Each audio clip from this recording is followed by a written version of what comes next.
5 hari setelah kepergian ibunda tercinta, Muhammad kecil diasuh oleh sang kakek Abdul Muthalib. Mulai hari itu, kecintaan Abdul Muthalib kepada Abdullah segera tumpah tercurahkan seluruhnya pada cucu mungilnya ini.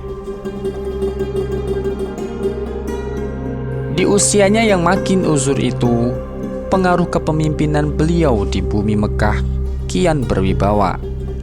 Seperti sebelum renovasi sumur Zam-Zam, mertua Aminah ini sangat gemar berada di sisi Ka'bah. Untuk itulah, keluarga beliau sengaja mempersiapkan sebuah permadani yang dihampar di bawah naungan Ka'bah. Karena begitu hormatnya terhadap Abdul Muthalib, semenjak tempat itu disediakan, tidak ada satupun yang berani menempatinya, baik keluarga ataupun warga Mekah. Termasuk Hamzah sekalipun tidak berani duduk di tempat tersebut. Tetapi lain halnya dengan cucu kecilnya yang bernama Muhammad ini. Beliau sering tiba-tiba duduk dengan sang kakek yang tengah menikmati suasana kota. Jika paman-pamannya hendak membopongnya untuk dipindahkan ke tempat lain, maka sang kakek segera berkata, "Biarkanlah dia bersamaku. Sungguh ia memiliki suatu keistimewaan tersendiri." Tentu paman-pamannya tidak dapat membantah, dan setiap kali cucunya berada di sisinya, Abdul Muthalib tak henti-hentinya mengelus kepala dan punggungnya.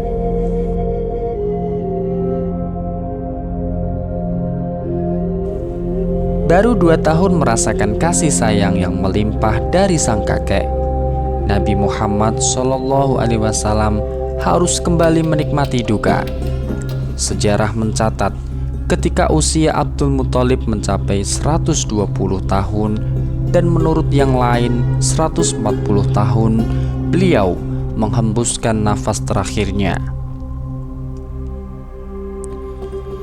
Tumpahlah segala kesedihan keluarga besar Abdul Muthalib, terutama Nabi Muhammad SAW yang kini harus ditinggalkan kakeknya.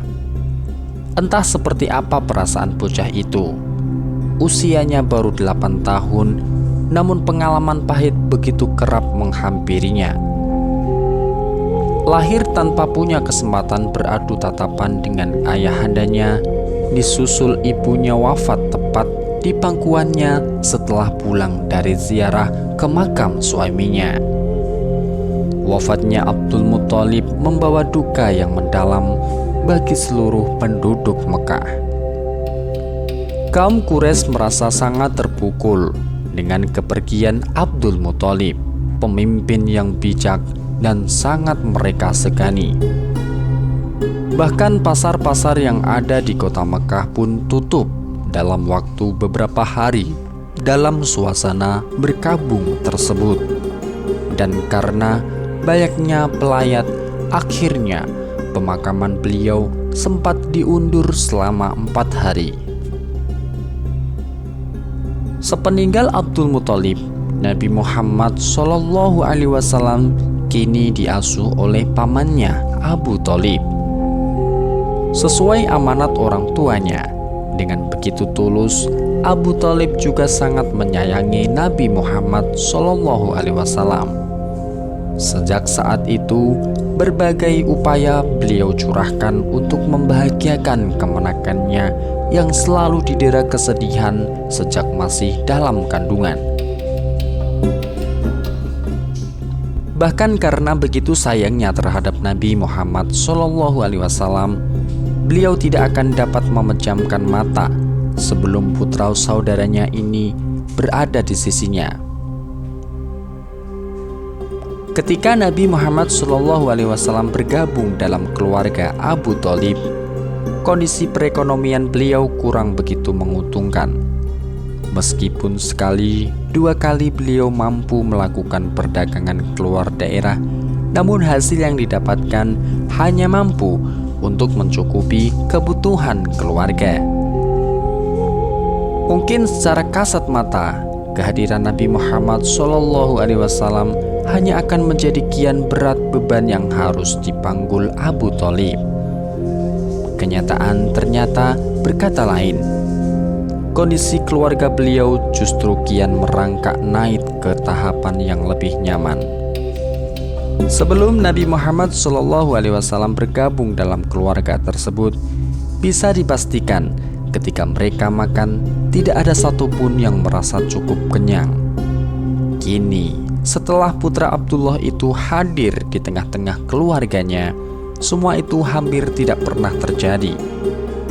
Mereka yakin semua ini dikarenakan keberkahan yang dibawa oleh Nabi Muhammad SAW. Karena itulah, seluruh keluarga Abu Thalib tidak pernah protes ketika beliau berkata, "Jangan ada yang makan sebelum Nabi Muhammad SAW datang." Begitu Nabi Muhammad SAW datang, barulah dimulai makan bersama.